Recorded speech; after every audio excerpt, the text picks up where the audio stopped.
So I shared with you my new kitchen cart, right? And loving it, using it, haven't had a chance to stock it and set it up exactly.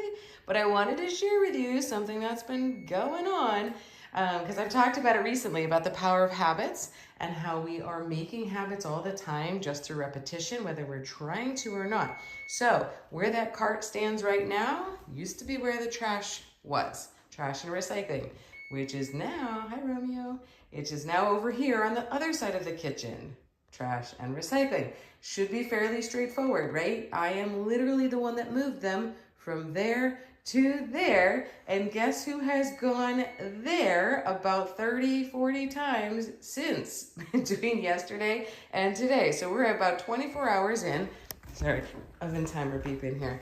And the trash has just gone from one place to another place. And yet the habit that I've formed from thousands, tens of thousands of repetitions of going over there for the trash is making it difficult to go there for the trash.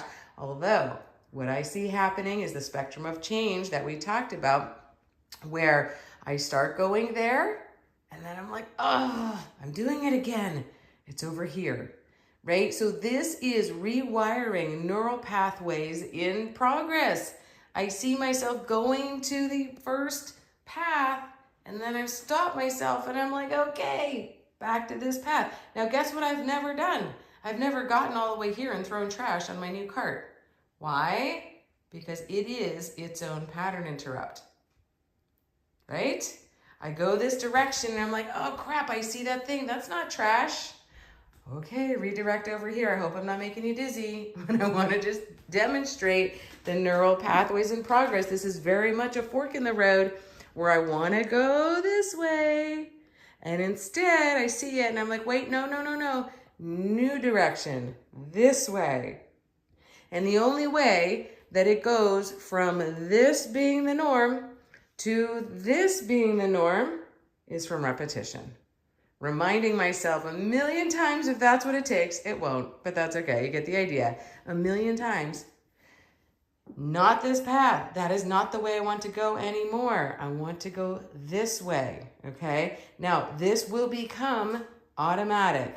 This will become the direction I go. And it has already. There are several times where I'm like, oh, yep, right there. And it's still a little bit of a conscious thought. So it's not quite automatic, but it is the first place I go when I think about it.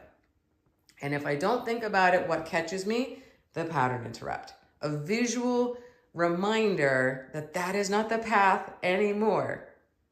And of course, I also have a visual reminder if I pause to look around, right? So if I pause, the path becomes way more clear.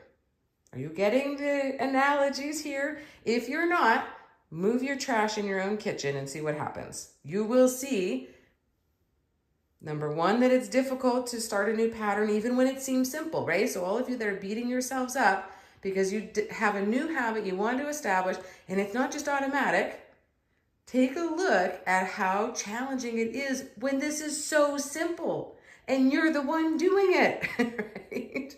You're the one deciding to change and it's still difficult even when it's simple. Make sense? Okay, simple does not always equal easy. And you will also see that you are capable of change. Now, you will be capable of change with something that is so simple. So just think about the effort that it might take to change something that is a habit. Now, I've only lived in this house almost 4 years now. Think about changing a habit that is 70 years in the making. Think about the conscious effort that that might take. Is it possible? Always. Might it take effort? Yes. Is it worth it? Yes. So important. All right? So here's how we are throwing our old habits in the trash. Are you with me? Old habits are going in the trash. Let's do it, guys. You can do it. We are doing it. Have an amazing rest of the day. I'll see you tomorrow.